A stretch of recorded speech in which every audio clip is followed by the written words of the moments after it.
Yeah. We got London on the track. This is all God's doing, man, you can't plan it. But if the devil's in the details, then I'm satanic. People's Kid, how we doing? It's your boy Kobe back with another video, and as always, I hope you guys are having a blessed day. So as most NBA fans know, Paul Pierce has finally called it a career after 19 long and productive seasons in the league. As the Clippers bow out against Utah in the first round, Game 7 marked the final appearance of Pierce in any NBA game. Originally, I wanted to make a tribute video about Paul and his amazing success over the last 2 decades, but I feel like there's been a great deal of discussion on this already, whether it be on YouTube or ESPN. So instead, I decided to take Pierce and his career and compare it to another NBA star that I think has quite the potential for debate in New York Knicks forward Carmelo Anthony. Of course, Melo is living through a bit of a circus right now in New York the last few years with their poor play and Phil Jackson basically trying to give him away for peanuts, but it still doesn't take away what he's been able to do over the course of his NBA career. So with that being said, let's delve a bit deeper into the similarities and differences of two of the best small forwards in the 21st century. Paul Pierce, Carmelo Anthony. Paul Pierce, Carmelo Anthony. Two players that have not only put their mark in the NBA at the 3 position, but players that have contributed iconic moments with countless incredible performances. In some way, it feels wrong to compare the two in search of the better performer because there truly is no right answer. Although some watching might swear by Carmelo's deadly ISO game, others might point to Pierce's elite craftiness in scoring the rock from any place on the court. Acknowledging these talents alongside the difficulty of quantifying their greatness makes the decision to grade their games one that focuses more on their overall careers and legacy. Essentially, if we had to choose the player that would go down in the history books with a superior resume, would it be Carmelo Anthony or would it be Paul Pierce? So before we get any further, I just want to let you guys know that because that is the perspective that I'm going to try and answer that question from. As I've done in my previous videos on comparing players, I've created a list of 3 categories that will help organize the discussion on this matter. These are none other than player profile, accolades, and intangibles. Rating each of these sections on a 10-point scale, we will add up their totals and trying to quantify their basketball achievements. Remember, since this is discussing Carmelo and Pierce's overall career, and not who is purely the better basketball player, it is going to be much more centric on their overall body of work, rather than simply comparing their respective games. Also, the purpose of evaluating intangibles alone correlates directly with the impact this trait has on both Melo and Pierce's legacy when looking into the future. And while it's not the main focus, there will still certainly be a measure of their performance on the court as well, because it is still an essential part of rating their careers. So now that I've established the framework, we can now start with the first category of player profile. The player profile section combines all elements of each player's overall abilities on the basketball court, heavily leaning on their stats, scouting report, and general eye test to determine the tougher cover. While Carmelo and Pierce are similar in the sense that they both play the small forward position, there are certainly distinctions to be made on their overall game. Touching the basics first, from a height and weight perspective, both have great size as they are almost identical with Melo at 6'8", 240 and Pierce at 6'7", 236 pounds. As you'll see in just a bit, this is extremely helpful in regards to their jump shooting capabilities. Moving to Pierce exclusively for a moment, it is clear he is one of the more uniquely gifted offensive players of his time. Despite lacking an explosive first step and even average athleticism, Paul became one of the deadlier wing scorers during his playing days thanks to great instincts and a high basketball IQ. Although his career points per game average sits at 19.7, anybody that remembers Pierce in his prime can tell you he was a threat for 40 points on any given night. In terms of how he scored his points, it all starts with his ability to shoot the basketball. With over 2/3 of his field goal attempts coming from over 10 feet, Pierce relied on his shot from the mid-range and beyond to put on a multitude of scoring barrages throughout his career. What made me so impressed with Pierce in this regard was that he never seemed like he would ever rush his shot, no matter the incoming pressure from the defender. I sometimes remember watching him put on a show and wonder how exactly he got his shot off so consistently with such a slow release in comparison to other players. Well, in review, it really comes down to his size, excellent footwork, and ability to create separation. Along with having a height advantage against smaller defenders, Paul's ball handling ability and creativity allowed for him to take and make shots in the most unpredictable ways. Spot-up situations also spelled disaster for opposing teams, as Pierce was a certified knockdown shooter from just about anywhere. With all this being said, focusing on shooting alone discredits Pierce's overall offensive game as an NBA scorer. From slashing off the face-up to a refined low-post game, Pierce caught many off guard with his versatility, and this led to many foul shot opportunities and even the occasional poster from time to time. Now, as great as Pierce was as a scorer, in this context, he's going up against the monster that is Carmelo Anthony. For the majority of the last 14 seasons that he's played in the league, Carmelo has simply been one of, if not often, the best scorer in the NBA with his next level ability to score the rock. Although Anthony sometimes receives criticism for his tendency to hold on to the ball, a lot of times it's with good reason, as he carries every trait a scout looks for in determining an elite offensive player. From isolation, it's a wrap. From post-ups, it's a wrap. From spot-ups, it's a wrap. From face-ups, oh yeah, it's a wrap.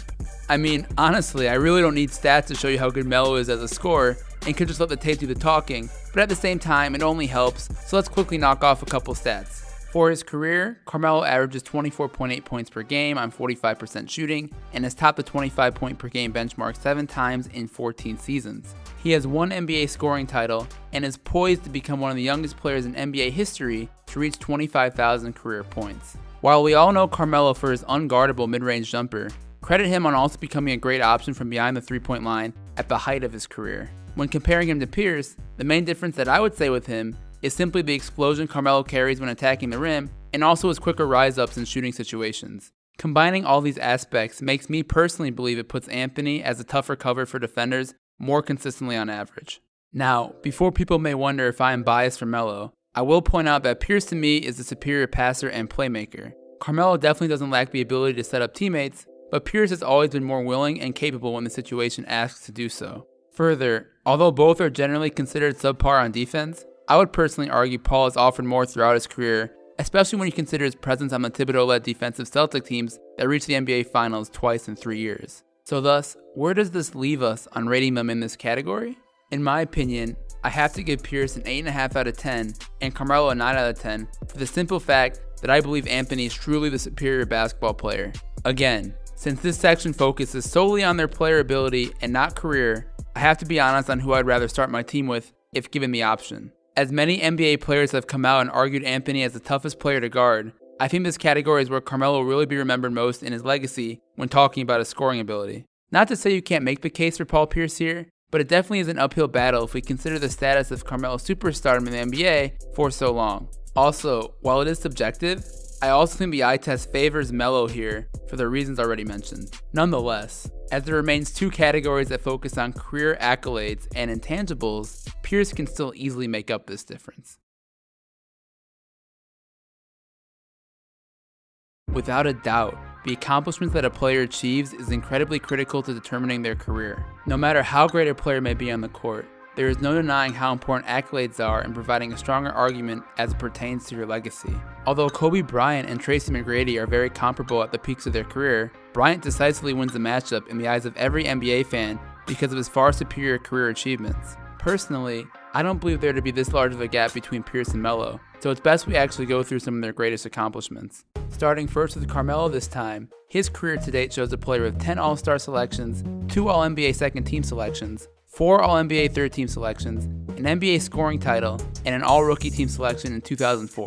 Out of a collective list of statistical achievements, one that stands out for him is being one of 2 players in NBA history to finish with 10,000 points with 2 different franchises. Finally, when it comes to playoff achievements, Anthony has reached the postseason 10 times out of 14 seasons, but has only gotten past the first round twice, reaching the Western Conference Finals in 2009 and the Eastern Conference Semifinals in 2013. So although Carmelo and his teams have made the playoffs at a 70% clip in his career, his lack of playoff success is certainly eye-opening in discussion of this section. Interestingly enough, for those who only remember Paul Pierce with KG and Ray Allen, you might be surprised to know playoff success wasn't achieved much by the truth either prior to 2008, as he missed the playoffs 5 out of 9 times and only reached as far as the Eastern Conference Finals once in 2002 during this stretch. Of course, this does feel very long ago, and the accomplishments Pierce can attest to are far-reaching as he's been a 10-time All-Star, 1-time All-NBA second team selection, 3-time All-NBA third team selection, and All-Rookie team selection in 1999.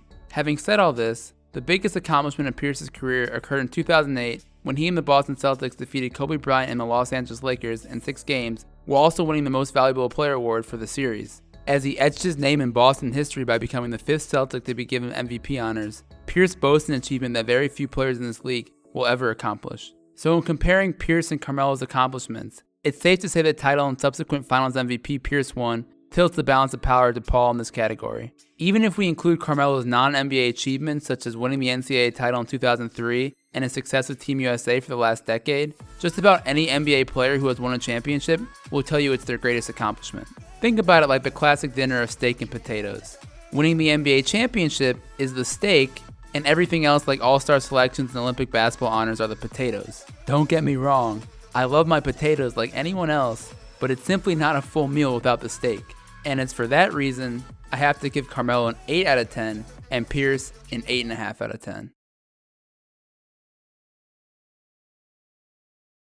With the score tied heading into the final section, it is fitting to finish the comparison with the classic intangibles discussion, as this separates the very good careers from all-time great careers. All the moments of perseverance, leadership, and the clutch factor are all relevant in this matter. While both players have had several moments of brilliance in their career, for the purpose of time, I'm going to compare what I believe is their 3 greatest moments that best symbolize their intangibles. For Pierce, out of all his triumphs, the 3 that come to mind for me include the 41-point game performance in Game 7 of the 2008 Eastern Conference Semifinals against LeBron James and the Cleveland Cavaliers, his overall performance in the 2008 NBA Finals against the Lakers, including his effort in Game 1 after returning from injury, and the most recent buzzer beater as a member of the Wizards in the 2015 playoffs, where he gave his iconic response to Chris Broussard in the postgame. Did you call bank? I called game. Although Carmelo doesn't have a moment within the NBA Finals to pick from, my 3 favorite moments of Anthony that speaks to this trait include his performance in Game 2 of the 2009 Western Conference Finals against the Lakers, his 43-point heroics against the Bulls in 2012, where he hit 2 incredible 3-pointers, and his contribution in ending the New York Knicks' 13-year drought without a playoff series win after defeating the Celtics in the 2013 NBA playoffs. Let's be clear, there are far more moments for both Carmelo and Pierce that show their clutch gene and ability to deliver under pressure, but to me, these are the most monumental in adding to their legacy. In trying to develop a narrative as to who carries the greater intangibles, however, it is still hard to look past the efforts of Pierce in that 2008 run by not just knocking off Kobe Bryant, but by also taking down the greatest player of our generation in LeBron. In other words, his presence in the NBA has adversely impacted the successes of 2 of the game's greats who could have gone on to win more titles without Pierce standing in the way. What if Kobe had won another title in 2008, leaving him with 6 total rings? Would that change the case for GOAT versus MJ? And what if LeBron hadn't lost in 2010 to the Celtics? Would he have still left for Miami that summer?